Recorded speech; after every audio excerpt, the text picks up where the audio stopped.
नमस्कार दोस्तों, पिछले वीडियो में हमने सेल्फ मसाज टेक्निक को जाना था।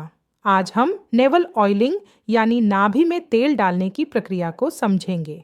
आयुर्वेद में शरीर को जड़ से स्वस्थ रखने के कई गूढ़ रहस्य बताए गए हैं।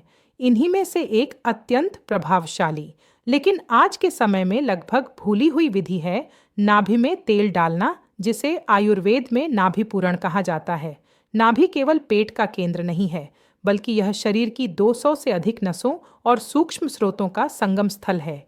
इसलिए आयुर्वेद में कहा गया है, नाभौ संस्थितो वन ही सर्व देहस्य कारणम, अर्थात नाभि में स्थित अग्नि पूरे शरीर के स्वास्थ्य का आधार है। आयुर्वेद के अनुसार नाभि से ही गर्भ में शिशु को पोषण मिलता है।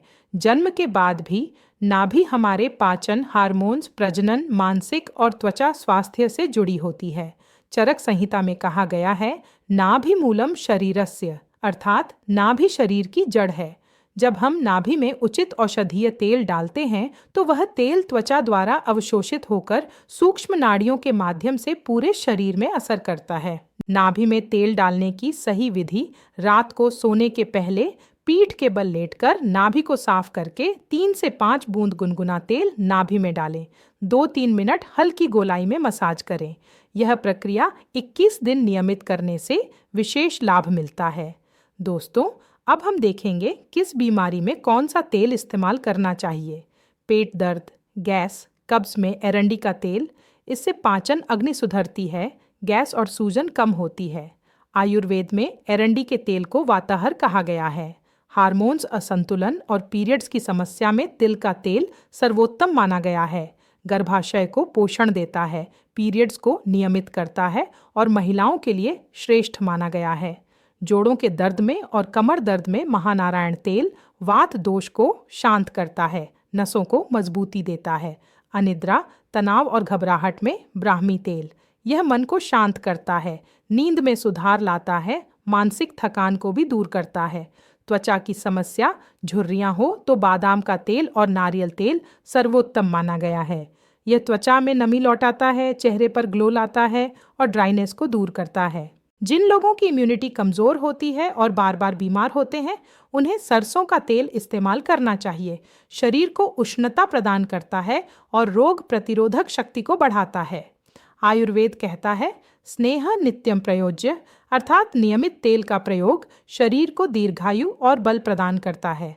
नाभि में तेल डालना केवल घरेलू उपाय नहीं, बल्कि यह शरीर, मन और हार्मोन सिस्टम को संतुलित करने की शास्त्रीय चिकित्सा है। आइए अब देखते हैं कि किन लोगों को नाभि में तेल नहीं डालना चाहिए। गर्भावस्था में और नाभि में अगर गहरा घाव है या कोई संक्रमण है, तेज बुखार है या पेट में इन्फेक्शन है तो नाभि में तेल नहीं डालना चाहिए। दोस्तों, नाभि में तेल डालना एक छोटी सी प्रक्रिया है, लेकिन इसके प्रभाव गहरे और दीर्घकालीन होते हैं। अगर आप दवाओं के बिना अपने शरीर को प्राकृतिक रूप से संतुलित करना चाहते हैं तो यह आयुर्वेदिक रहस्य आपके जीवन में एक बड़ा परिवर्तन ला सकता है।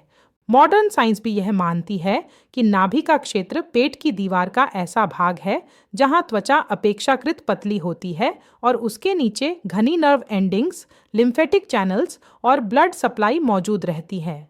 जब इस स्थान पर तेल से हल्की मसाज की जाती है तो वह त्वचा के माध्यम से अवशोषित होकर स्थानीय रक्त संचार को बेहतर बनाती है, जिससे पाचन तंत्र, पेट की मांसपेशियां और आसपास के अंगों को रिलैक्सेशन मिलता है। आधुनिक चिकित्सा भी यह मानती है कि नाभि क्षेत्र की मालिश पैरासिम्पैथेटिक नर्वस सिस्टम को सक्रिय कर सकती है, जो शरीर में स्ट्रेस कम करने, नींद सुधारने और हार्मोनल बैलेंस को बनाए रखने में मदद करती है। यही कारण है कि एब्डोमिनल मसाज को आज नई दिशा में कॉम्प्लीमेंट्री थेरेपी के रूप में स्वीकार किया गया है, विशेष रूप से कब्ज, तनाव और पीरियड्स से जुड़ी समस्याओं के लिए।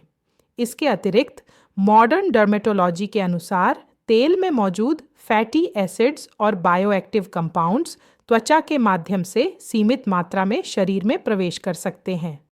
नाभि में तेल डालना सीधे किसी चमत्कारी इलाज की तरह नहीं, बल्कि नर्व स्टिमुलेशन, ब्लड फ्लो और माइंड बॉडी कनेक्शन के माध्यम से लाभ देता है। इस प्रकार मॉडर्न साइंस और आयुर्वेद दोनों इस बात पर सहमत हैं कि सही तरीके से किया गया नाभि ऑयलिंग शरीर को प्राकृतिक रूप से संतुलित करने में सहायक होता है। तो दोस्तों, आइए आज से ही यह संकल्प लें कि हम अपनी नाभि में तेल डालने की प्रक्रिया को शुरू करेंगे। 21 दिन में ही आपको आपके शरीर में काफी बदलाव महसूस होंगे। नमस्कार, धन्यवाद।